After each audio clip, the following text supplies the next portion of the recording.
नमस्ते, जोहार। मैं मुकेश झा अपने सहयोगी दिव्यांशु जी के साथ आप लोगों का पॉडकास्ट कौटिल्य कनेक्ट पॉडकास्ट में स्वागत करते हैं। आज के हमारे गेस्ट हैं श्री राजीव रंजन जी, जो एक वरिष्ठ अधिवक्ता हैं और वर्तमान में झारखंड गवर्नमेंट में महाधिवक्ता हैं, एडवोकेट जनरल। श्री राजीव रंजन जी ने अभी हाल में एक पुस्तक लिखी है जिसका नाम है Baba Baidyanath Dham Jyotirlinga, a touch of the divine. इस पॉडकास्ट में हम लोग चर्चा करेंगे राजू जी के साथ कि ये पुस्तक में क्या क्या उन्होंने लिखा है और उनकी जो जर्नी थी, ये पुस्तक के पहले की जर्नी, पुस्तक के लिखने के बाद की जर्नी, इसके बारे में उनसे हम लोग जानकारी साझा करेंगे। साल में कम से कम 50 बार जाना मतलब 52 सप्ताह का तो साल होता है, उसमें से आप सिर्फ 2 नहीं गए, मतलब 50 जा रहे हैं, तो ये तो हाथ पैर भी लग जाए तो गाली देने लगता था। अरे कौन भाई, कैसे लोग हैं, मतलब ये सब तो बड़ा विचित्र प्रथा है। मुझे भी बहुत ताजुब हुआ जब मैं भी गया था, तो मैं भी अपना नहीं, मकसद के बारे में जो मुझे मेरे ही साथ भी बताया हुआ गया। था, मैं भी गया था लास्ट टाइम, तो उन्होंने रजिस्ट्री आके दिखा दिया कि मेरा, इनफैक्ट मैं आश्चर्य ये लगा कि मैं पहली बार गया था, मेरे बेटे का भी नाम का उसमें जिक्र। सिद्धार्थ पंडा इस तरह का आचरण करेंगे, अगर वो आचरण ठीक नहीं होगा तो उनको हटाया भी जा सकता है।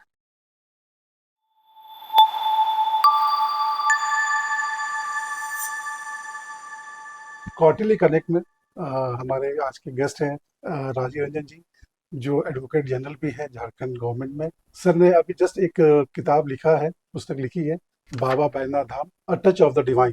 तो ये जस्ट किताब कंप्लीट हुई है, बुक पब्लिकेशन में जा रही है और उसकी एक जो टेस्ट कॉपी है वो तो आ चुकी है। तो हम सर से ये जानना चाह रहे थे, पहला सवाल ये करना चाहते हैं कि सर, आपको ये अचानक किताब लिखने की प्रेरणा कहाँ से मिली? और आप इतने बिजी है, सरकार के इतने काम रहते हैं, तो आपको इतना समय कैसे मिल गया ये किताब लिखने का? और इसका क्या मतलब, प्रेरणा कहाँ से मिली आपको? प्रेरणा का तो मुख्य स्रोत बाबा ही है, बाबा बैद्यनाथ। और हमारा तो ननिहाल ही गोड्डा जिला में है, लेकिन जी। फिर भी हम अपने जीवन काल में कभी आज तक देवघर गए नहीं थे। तो पहली बार जब हमारे छोटे भाई की शादी हुई थी नवंबर 2000 में, उसके बाद हमने, मतलब हमारे चाचा थे वहाँ पर, सीटीओ थे, कमर्शियल जी। टैक्सेस ऑफिसर थे देवघर में पोस्टेड। तो उन्होंने बहुत रिक्वेस्ट किया था, तो हम लोग अपने चाचा के साथ, छोटे चाचा के साथ प्रथम बार हम लोग प्रथमतः वहाँ देवघर गए 2000 में। तो देवघर में जाने के बाद जो एक अनुभूति हुआ मुझे, जी। जो मैं कह नहीं सकता, उसको हमने इस किताब में लिखा भी है अपने प्रीफेस में, कि मुझे ऐसा प्रतीत हुआ कि मैं देवघर में बाबा के पास हम आए हैं, लेकिन पूरा देवघर शहर का एक एक गली, एक पुरानी पुरातन गली और वो जो मंदिर था उसके साथ छोटी छोटी गलियां, ऐसा मुझे अनुभूति हुआ कि मैं, सब मेरा जाना पहचाना है। इस गली से मैं पहले भी जानता हूँ, यहाँ एक घर है ये भी जानता हूँ। ऐसा अनुभूति मुझे हुआ कि लगता कि पूर्व जन्म में यहाँ पूर्ण रहते थे। जन्म। और इतना हमारा अट्रैक्शन और चुंबकीय शक्ति था बाबा का, कि पहली बार हम अपने जीवन काल में 2000 में गए अपने जन्म के उपरांत। उसके बाद ऐसा हो गया कि हम हर शनिवार को बाबा बैद्यनाथ का दर्शन करते थे, जल चढ़ाते थे, और साल में 50 बार जाना शुरू कर दिए। मतलब 52 ये आप अपने सप्ताह। स्टूडेंट लाइफ की बात बता रहे हैं, छात्र जीवन की बात नहीं बता नहीं, रहे मैं तो ऑलरेडी आ चुका था, हैं। अच्छा, अच्छा। वकालत में आ प्रोफेशन चुका में आप था। आ चुके 94 में तो मैं वकालत शुरू कर दिया था, 95 में मैं यहाँ रांची बेंच पटना हाईकोर्ट में प्रैक्टिस भी शुरू कर दिया था। तो उस दरमियान भी हम कभी नहीं गए थे देवघर। तो पहले प्रथमतः हम 2000 में ही गए नवंबर में, और उसके बाद ये जो अनुभूति हुआ, उसके बाद हम जाना जब शुरू किए, तो हर फ्राइडे को हम पाटलिपुत्र एक्सप्रेस पकड़ के रात में पकड़ते थे, शुक्रवार को, हैं सैटरडे शनिवार को को। सुबह पकड़ पहुंचते सैटरडे थे, को वहां निकल जल दो। चढ़ाते थे बाबा को, दिन भर आके फिर उसी पाटली से रात में। मतलब जितना वीकेंड है आप जनरली आप बाबा के हर साथ ही मना। शनिवार, हर मतलब शनिवार को महीने 4 में बार। 4 बार, साल में कम से कम 50 बार जाना मतलब शुरू। 52 सप्ताह का तो साल होता है, उसमें से आप सिर्फ 2 नहीं गए, मतलब 50 जा रहे हैं, तो ये तो मैंने वो बहुत। ऐसा, मतलब वो भी अनुभूति हुआ, अचानक। और उस तरह से हमारा आकर्षण हुआ बाबा का, और इतना बाबा का जो प्रताप जी। था, अच्छा। तो उस वजह से सम्मोहन कहिए, और जैसा भी जो भी एक शक्ति था जो हमें प्रेरित कर रहा था वहां जाने को। और तो मैं करीब 4-5 साल ये सिलसिला चलता रहा। फिर जैसे जैसे व्यवस्था बढ़ता चला गया, उसके बाद फिर झारखंड बन गया, तो केसेस भी आने लगे, तो काफ़ी व्यवस्था बढ़ने के बाद 4-5 साल के बाद वो फ्रीक्वेंसी कम हो फ्रीक्वेंसी गया। कम हो लेकिन गई होगी, बट आज भी मैं कम से कम नहीं तो 3 से 4 से 5-6 बार जरूर जाता हूँ साल में। एक जो आपने अपने किताब का टैगलाइन भी है आपका, द टच ऑफ डिवाइन, तो दिव्यता का स्पर्श है। जी। तो वो जो दिव्यता थी, आप कह रहे हैं कि पहले ही जब आप पहली बार वहां गए थे तो वो दिव्यता आपको दिखी जो गलियों में, लेकिन जो शिवलिंग जो है, जो महादेव का जो स्वरूप है वहाँ, आपने अपनी पुस्तक में उसका जिक्र भी किया है। वो स्वरूप क्या है? आप उसको सिर्फ वो एक लिंग पूजा के रूप में देखते हैं, या वो एक शक्ति का एक स्रोत है? आपने बड़ी विस्तार से उस पर चर्चा की है, तो वो थोड़ा सा हम लोग जानना चाहते हैं कि वो शिवलिंग का स्वरूप क्या है। देखिए, इसमें जो शिवलिंग का जो मेरा प्रथम, जो फर्स्ट चैप्टर है, किताब किताब अंग्रेजी में है, जी। लेकिन इसका हिंदी रूपांतर भी हम करवा रहे हैं, ताकि अगले महीने तक उसको हिंदी रूपांतर भी हम लोग उसको डाल देंगे, मैंने मार्केट में आ जाएगा। मार्केट। लेकिन ज़्यादा लोग हिंदी ही पढ़ना पसंद करेंगे। लेकिन आपने बहुत अच्छा प्रश्न किया है कि शिवलिंग का प्रारूप और रूप और पूजा का स्वरूप क्या है। शिवलिंग जो हम लोग मान्यता है कि शिवलिंग जो है एक शरीर का अंग नहीं है, और जो शिवलिंग और योनि की जो पूजा हम लोग जो मान्यता रखते हैं, वो हमने स्पष्ट रूप में लिखा है कि ये फैलस वर्शिप जो एक मिस मैंने एक बिलीफ है लोगों का, वो बिल्कुल गलत अवधारणा है। फैलस वर्शिप नहीं है। शिव पुराण में भी जो हम एक व्याख्या देखते हैं कि विष्णु और ब्रह्मा जी में एक विवाद हो गया कि कौन बड़ा है उनमें। कौन बड़ा है दोनों में? तो शिव जी ने अपना एक रूप दिखाकर एक ज्योति पुंज बना दिया अपना शिवलिंग, जो ज्योति पुंज था, और उसका बोला कि आप उसका आदि और अंत देखिए। तो ना ब्रह्मा जी उसका आदि देख देख पाए, पाए। ना अंत देख पाए, ना विष्णु जी देख पाए। तो वही ज्योति पुंज जो है वही ज्योतिर्लिंग है, और उसी का हम पूजा करते हैं। शिवलिंग अपना एक पत्थर का एक सिर्फ लिंग नहीं है, और वो शिवलिंग वही ज्योतिपुंज है जिसमें हमने इस बात का वर्णन भी किया है। और स्वामी विवेकानंद जी ने भी स्कंद पुराण का एक श्लोक का एक रेफरेंस दिया था कि ये स्तंभ है। ऋग्वेद का भी ये श्लोक है कि ये स्तंभ है जो पूरे पृथ्वी और पूरे यूनिवर्स को ये धारण करता है। शिवलिंग उस रूप में हम देखते हैं शिवलिंग को, कि हमारा जो चेतना है, जो अंदर की चेतना है, वो ब्रह्मांड के चेतना से हम उसको मिलाते हैं शिवलिंग के पूजा में। जो कॉस्मिक और जो शक्ति का जो रूप है शिवलिंग के साथ जो जुड़ा हुआ है, वो कॉस्मिक एनर्जी है। तो हम अपने जो पूजा के रूप में जब हम शिवलिंग का जो अपना स्पर्श करते हैं, कामना करते हैं, तो हम अपने अंदर की चेतना को ब्रह्मांड की चेतना से मिलाते हैं। जो इनर कॉन्शियसनेस है उसको हम कॉस्मिक कॉन्शियसनेस के साथ उसको मैच कर। मिलाते हैं, मैच कराते हैं। और जो हमारे अंदर की जो एनर्जी है, सब में एक चेतना है, सभी मनुष्य में एक चेतना है, एक आत्मा है, हमारा एक एनर्जी है। उस स्रोत को, उस चेतना को, जो हमने जो शब्द का प्रयोग किया है किताब में, cosmic energy and cosmic consciousness, वही शिवलिंग है। पूरे ब्रह्मांड का जो कॉस्मिक कॉन्शियसनेस है और कॉस्मिक एनर्जी है, वही शिव का रूप है, वही शिव स्वरूप है। इसीलिए उसको ज्योतिर्लिंग भी हम उसी लोग। वही ज्योति पुंज है। उसी से हम अपने को आत्मसात करते हैं और मिलाते हैं, और हम अपनी उनसे प्रेरणा लेते हैं। और ये 12 ज्योतिर्लिंगों में से एक हमारा देवघर है। 12 ज्योतिर्लिंगों में से एक ज्योतिर्लिंग हमारा 8वां ज्योतिर्लिंग है, बाबा बैद्यनाथ का। तो इसका हमने भी काफ़ी विस्तृत रूप से वर्णन भी किया है अपने किताब में, कि इसी को हम ज्योतिर्लिंग क्यों मानते हैं यहाँ का। क्योंकि जैसे शिव पुराण में भी वर्णन है कि बैद्यनाथ ज्योतिर्लिंग जो है वो चिता भूमि में है। चिता भूमों का शब्द का प्रयोग है शिव पुराण में। एक डिस्प्यूट मतलब अराइज हो गया कि आदि शंकराचार्य का एक श्लोक है, उसमें एक जगह उन्होंने लिख दिया परल्याम वैद्यनाथम च। तो पर्ली एक प्रदेश है जो हैदराबाद के नज़दीक था, जो अभी आज के दिन में महाराष्ट्र में आता है। तो वहाँ पर एक बैद्यनाथ मंदिर है, लोग कहते हैं पर्ली बैद्यनाथ वही है, वही ज्योतिर्लिंग है। लेकिन शंकराचार्य जी का ही उस पर्टिकुलर श्लोक का 3-4 अपभ्रंश है, 3-4 वेरिएशंस पाए जाते हैं। इसमें एक में लिखा हुआ है पूर्वोत्तरे प्रज्वलिका निधाने। तो पूर्वोत्तर तो नहीं है, पर्ली कभी भी पूर्वोत्तर की दिशा में नहीं है। प्रज्वलिका निधाने और चिता भूमि मेल खाता है, क्योंकि प्रज्वलिका निधाने मानी जहाँ एनर्जी और शक्ति मिलते हैं। और ज्वाला हमेशा अग्नि के रूप में जल रहा है, वो चिता भूमि है। क्योंकि पूरे देवघर के स्थान को हम महाश्मशान कहते हैं। हम्म।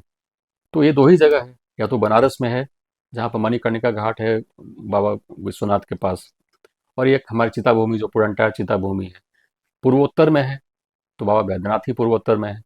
चिता भूमि शिव पुराण में लिखा है, वर्णन किया हुआ है, जो स्पष्ट रूप जो से स्पष्ट रूप में बैद्यनाथ चिता धाम। भूमि देवघर का है।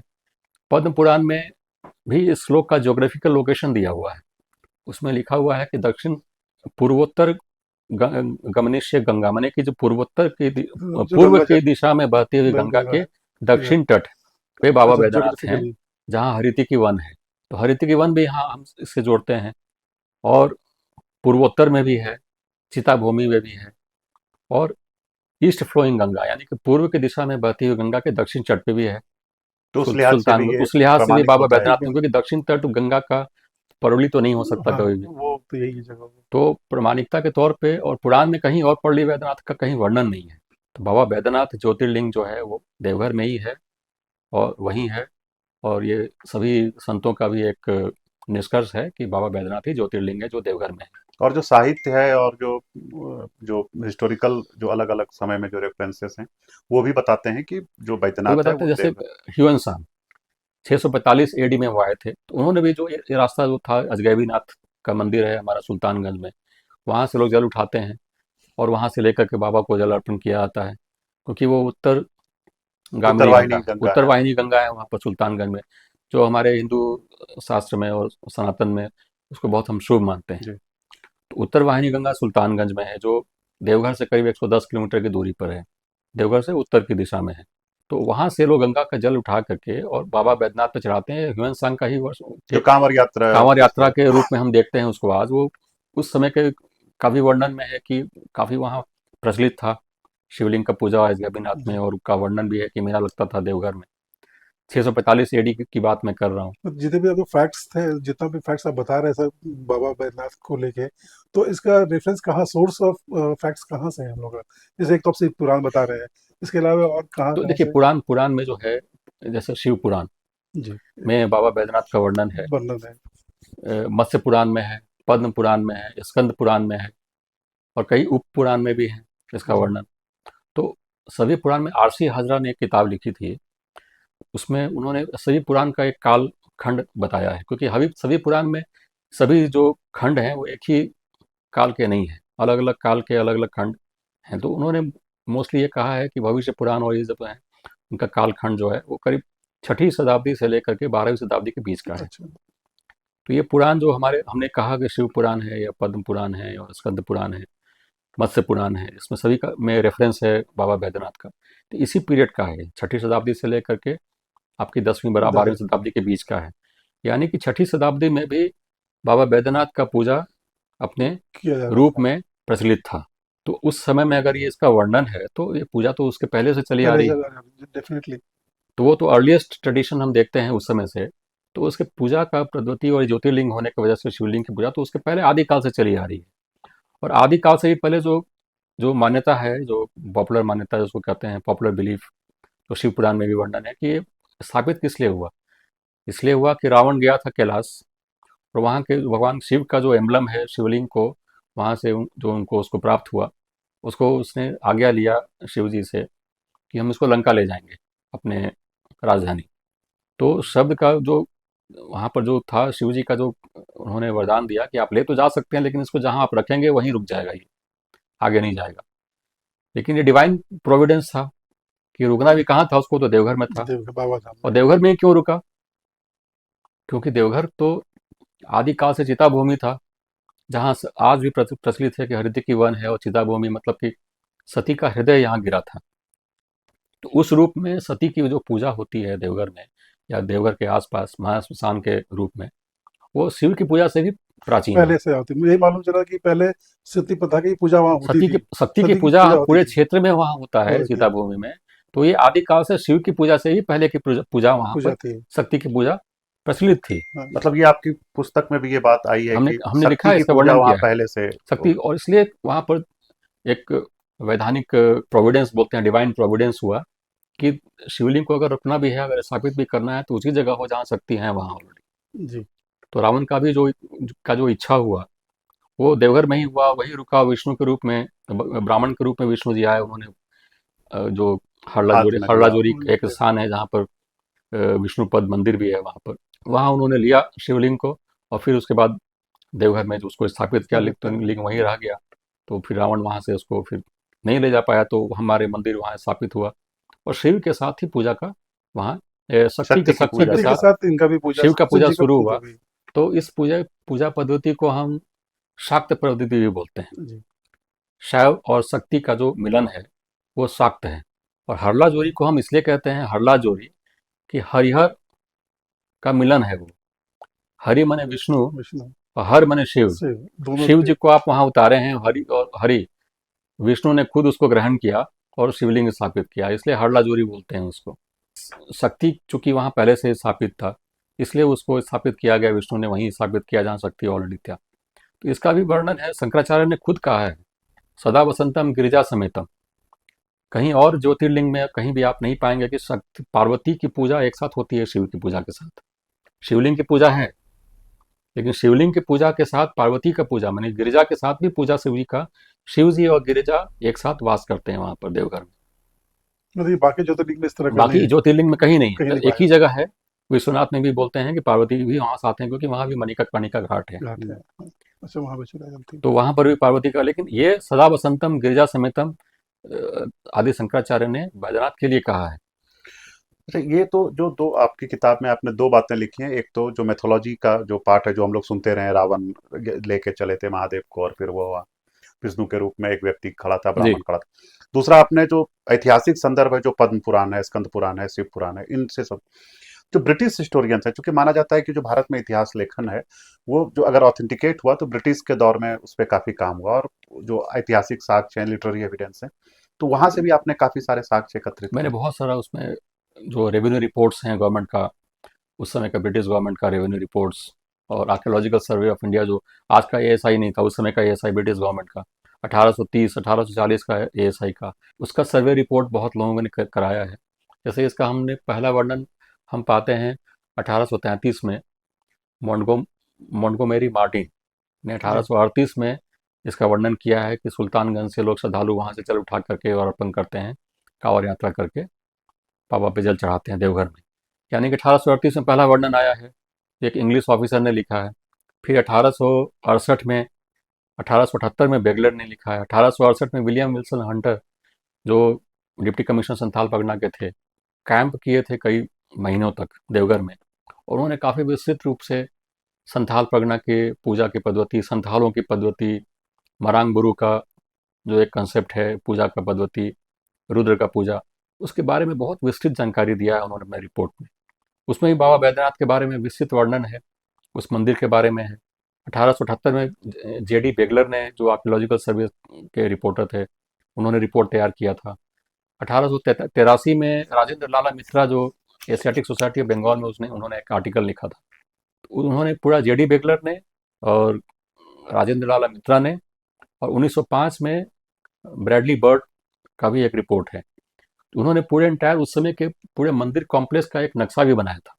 इस नक्शे में जो मेन मंदिर कब है बना हुआ, और 22 उसके जो अन्य मंदिर हैं वो किस दिशा में कैसे बने हुए हैं, एक स्केच बनाया गया था, और बहुत विस्तृत जानकारी से उसको ये लिया गया किस साल था। की बात है, किस साल? ये पहला तो स्केच बना था, बेगलर ने कहा बनाया था 1878 में। तो उस समय 22 मंदिरों का, 22 मंदिरों का उल्लेख है उसमें, मतलब 1878 से 22 मंदिरों का वहां प्रमाण मिल रहा है बाबा मंदिर के अलावा। अलावा। बाबा मंदिर का, बाबा का जो जो मंदिर है, ज्योतिर्लिंग का जो मंदिर है, वो काफ़ी प्राचीन है।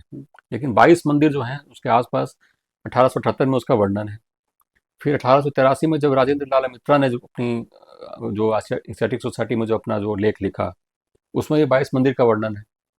लेकिन उन्होंने विस्तृत रूप से लिखा है कि सभी मंदिर जो है आदिकाल के नहीं है, अलग अलग कालखंड में।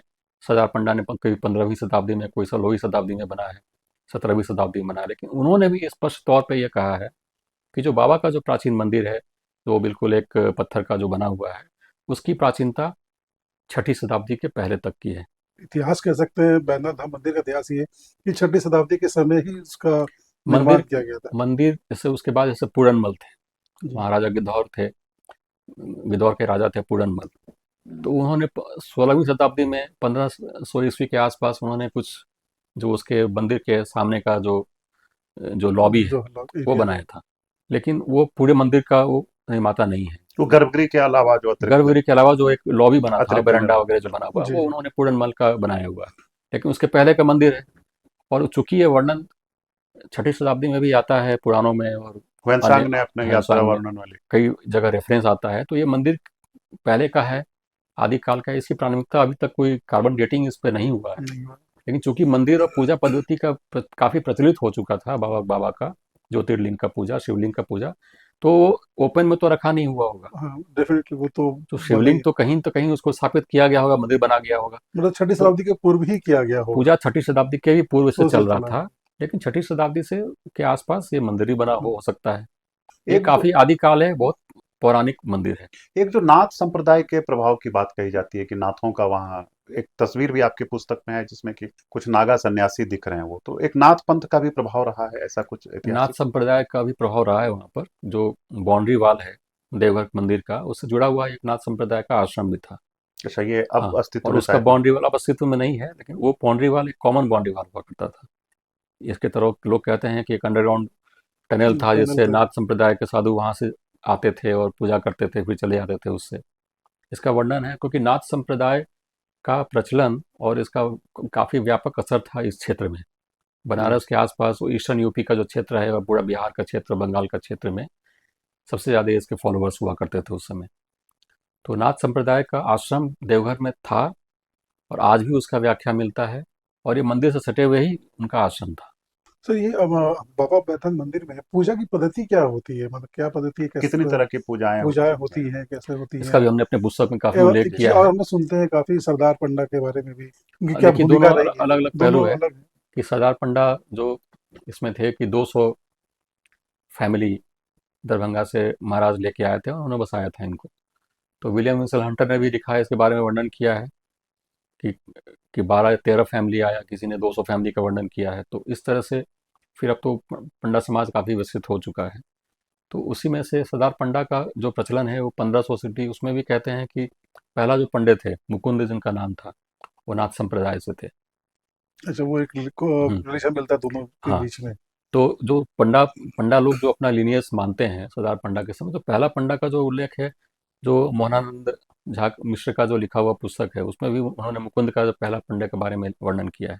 लेकिन वो कहते हैं लोग कि मुकुंद जो थे वो नाथ संप्रदाय से थे, सन्यासी थे। मतलब नाथ संप्रदाय के सन्यासी थे। लेकिन जो सरदार पंडा का जो प्रचलन हुआ उसके बाद से, तो रामदत्त ओझा के पीरियड से ही उन्हीं के फैमिली में फिर वो चलता आ चला रहा चलता रह गया। और रूल ऑफ प्राइमोजेनिचर अप्लाई करता है, यानी कि सरदार पंडा के परिवार में जो प्रथम पुत्र होगा उसी के ऊपर सरदार पंडा की गद्दी वही है। जाएगी, गद्दी उत्तराधिकारी वही होगा। उत्तराधिकारी होगा। सक्सेसर वही और होगा। उसमें एक विवाद भी हुआ।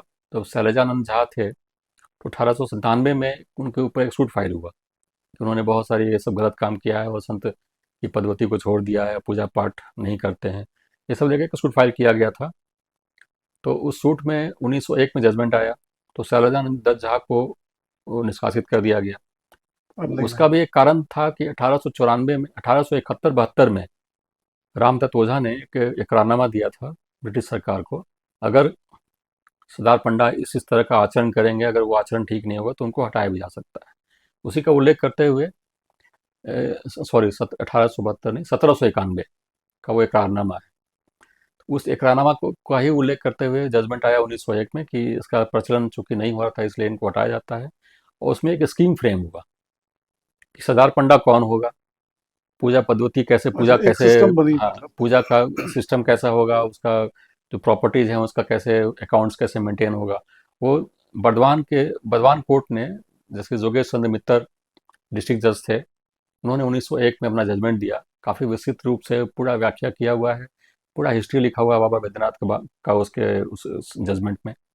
उसी में ये डिसाइड हुआ कि जो रूल ऑफ प्राइमोजेनिसा के तहत जो प्रथम पुत्र होगा उसकी उम्र कम से कम 40 वर्ष होनी चाहिए, तो वो सरदार पंडा माना जाएगा। हाँ, लेकिन अगर 40 वर्ष से कम उम्र का उसका अगर उनका बेटा है, तो उस कंडीशन में क्या होगा? तब होगा कि उस कंडीशन में किसी और फैमिली से, पंडा फैमिली से, आप सरदार पंडा को इलेक्शन के तौर पे तो पॉइंट उस गद्दी सौंपी जाएगी। लेकिन अगर जिस दिन वो, फिर उनका बेटा अगर 40 साल क्रॉस कर जाएगा, तो फिर वो गद्दी उसके बाद फिर उसको चली उसी जाएगी। चलिए। तो ये जजमेंट में उसी को फिर फॉलो भी हो रहा है, फिर उसके बाद भी विवाद चलता ही अभी रहा भी उसके वही बाद से। परंपरा चल रही है। लेकिन इसका मतलब है कि सरदार पंडा का जो कोर्ट 1901 का जजमेंट है उसके हिसाब से जो सरदार पंडा का परिवार है, अधिकार उसी के पास रहेगा कुछ दिनों के लिए। आप उसमें एक वैकल्पिक व्यवस्था के वैकल्पिक तहत व्यवस्था किसी को इलेक्शन के तौर पे, अगर 40 वर्ष से कम उम्र का अगर कोई उनके परिवार में, या कोई मान लीजिए कोई बेटा नहीं है, तब तो इलेक्शन से ही होगा। लेकिन अगर बेटा है और 40 वर्ष से कम उम्र का है, तो फिर उसमें वो उसको प्रथा के तौर पे स्कीम में अच्छा, पंडा अपॉइंट किया परिवारों जाएगा। में सिर्फ मिथिला के ही लोग आए या दूसरी जगहों से भी लोग आए जो जिन्होंने पंडा वृत्ति को अपनाया? ये जो 12 या 13 जो पंडा फैमिली आए थे, जो राजा गिद्धौर ने बुलाया था उनको वहाँ पर स्थापित किया, वो तो मिथिला से आए थे। लेकिन उसके बाद कालांतर में अलग अलग राज्यों से, जैसे बनारस से और कुछ अन्य बंगाल क्षेत्र, से भी कुछ बंगाल लोग। से भी और राजस्थान से और लोग भी, पंडा लोग परिवार आए, वहाँ बस गए, और वो अपना एक अलग सिस्टम मेंटेन करते हैं। उनकी अलग एक प्रथा है कि वो अपने अपने क्षेत्र का वो अपना एक रजिस्टर मेंटेन करते हैं कि उस क्षेत्र से जो भी आएगा बाबा मंदिर में पूजा करने, उसका पूरा जेनोलॉजी वो मेंटेन करते हैं कि उनके पूर्वज कब आए थे, वो आए हैं, उसके बाद का कोई अगर आएगा तो वो उसी में वो लिखते चले जाते हैं। तो एक रजिस्टर मेंटेन होता है, उनका एक क्लाइंट रजिस्टर है। वो बड़ा विचित्र प्रथा है।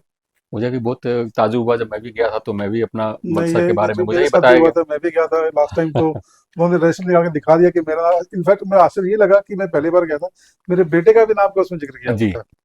मुझे मालूम चला कि मेरे दादा के परदादा भी आए थे कभी देवघर और वो और वहाँ तारीख पूजा भी किए थे। लिखी वो रहती है उसमें, तारीख किस लिखा तारीख रहता को है कि आपके वो कब आए दस्तखत थे। हस्ताक्षर के साथ। जी।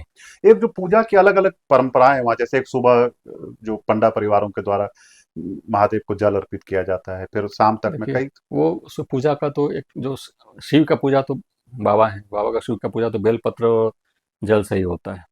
लेकिन उसका शुरुआत होता है, जैसे अगर सावन में 3 बजे सुबह से होता है और बाकी समय में 4 बजे से शुरू होता है। तो पहला पूजा जो है सरदार पंडा के द्वारा होता है, जो कच्चा जल अर्पित किया जाता है। जो चंद्रकूप है वहां से जाता चंद्रकूप जो है, चंद्रकूप जो कहा जाता है कि रावण ने बनाया था बाबा को जल चढ़ाने के लिए, और बाकी सभी नदियों के जल वहाँ डाला गया था चंद्रकूप में। तो चंद्रकूप का जो जल होता है वो मिट्टी के कुंभ में उसको ले करके उसको कच्चा जल बोलते हैं। तो कच्चा जल का पहला जो चढ़ता है बाबा पे चढ़ता वाह। है वो सुबह 4 बजे का सवेरे में। उसके बाद वो श्रृंगार पूजा होता है, उसी समय सब सारा भोग लगता है, सब कुछ लगता है। उसके बाद फिर श्रद्धालुओं के लिए वो मंदिर खोल दिया जाता है। 4 बजे का पूजा, सरदार पंडा के समय जब पूजा होता है तो उसमें जो पंडा समाज से जो महिलाएं हैं उनको भी वो फ्री एक्सेस रहता है उस समय, क्योंकि जब श्रद्धालु आते हैं तो फिर उस समय महिलाओं को दिक्कत होगा, लाइन में लग के आना होगा, ये सब चीज़ सोच करके उस समय का जो पूजा होता है सुबह, जिसको आज के दिन में हम सरकारी पूजा भी कहते हैं, वो उसको मेंटेन किया गया है। तो उस समय जो महिलाएं हैं पंडा समाज की, वो पूरे संख्या में मौजूद रहती हैं। वो अपना अपना वो लोग जल उसी समय चढ़ाते हैं। अच्छा, एक सांस्कृतिक पक्ष भी है देवघर मंदिर का, जैसे कि मिथिलांचल के लोग आते हैं तो वो महादेव से एक अपनी रिश्तेदारी बताते हैं। जी, इसका बड़ा अच्छा उदाहरण है। मैं एक बार गया था तो बसंत पंचमी का समय था, सरस्वती पूजा था उस दिन, तो हम उससे छुट्टी भी था, हमारा हाईकोर्ट भी बंद था, तो हम गए हुए थे उस दिन, बाबा के यहाँ थे। उस दिन देखिए बड़ा भीड़ है, और उसमें रास्ते चलते हुए भी मतलब कहीं किसी से अगर कुछ हाथ पैर भी लग जाए तो गाली देने लगता था। अरे कौन भाई, कैसे लोग हैं, मतलब ये सब तो श्रद्धालु आए हैं जल चढ़ाने के लिए, तो भक्त तो बाबा के यहाँ तो सालों भर आते हैं, हर दिन आते हैं। ये अलग टाइप से तो क्यों गलत अलग है? तरह के लोग हैं, मतलब अब हैं सब वही भक्त हैं। तो लोग कहा कि नहीं ये लोग हैं गज कटवा। तो हम लोग क्यों गज कटवा बोलते हैं इनको? तो कहा, तब मुझे विस्तृत तौर पे जो पंडा धर्मरक्षण सभा के जो हमारे सेक्रेटरी साहब थे उसमें, कार्तिक ठाकुर, और कालिया पंडा हैं दुर्लभ मिश्रा, उन्होंने बड़ा विस्तार से मुझे समझाया। बड़े विद्वान व्यक्ति हैं और वो। विद्वान हैं दोनों। उन्होंने कहा कि ये मिथिला से आते हैं ये लोग, और बसंत पंचमी के दिन 3-4 दिन रहते हैं। ये अपने को चूंकि सीता माता के भाई मानते हैं, हम्म, उसी रूप में महादेव को भी बोलते हैं कि हमारे पार्वती के हम भाई हैं, हम्म। शक्ति के भाई हैं। तो महादेव को, बाबा को ये लोग अपना वो तिलक के लिए आते हैं अक्सर। बहनोई मानते बहनोई हैं, मानते हैं। और उनका ये बोलते हैं हम उनके साले हैं। हम्म। तो साला जब आता है तो उसको तो गाली देने का अधिकार है अधिकार है। हमारे सनातन में, परिवार में। तो उसी तरह से वो उनके मुंह पे, जबान पे गाली रहता है, और एक प्रथा है, प्रचलित है। कोई उसको बुरा नहीं मानता है वहाँ पर देवघर में। और वो चूंकि ठंड के समय आते हैं, सरस्वती पूजा के समय, वो जनवरी का महीना होता है, हम्म। तो उस समय ठंड होता है। तो वो किसी भी घर में घुस करके कोई भी लकड़ी निकाल लेना, पपीता है तो पपीता का पेड़ तोड़ देना, पपीता काट लेना, क्योंकि वो अपना अपना अलग अलग कैंप लगा करके रात भर रुकते हैं, अलाव जलाते हैं। तो उसमें उनको लकड़ी की जरूरत होती है, आवश्यकता होती है। तो कहीं भी गोट में कहीं किवाड़ अगर लकड़ी का है, गेट का लकड़ी का है, तो तोड़ कर ले जाते हैं। तो ये प्रथा ऐसा है कि इसीलिए उनको गछकटवा बोला जाता है, अच्छा।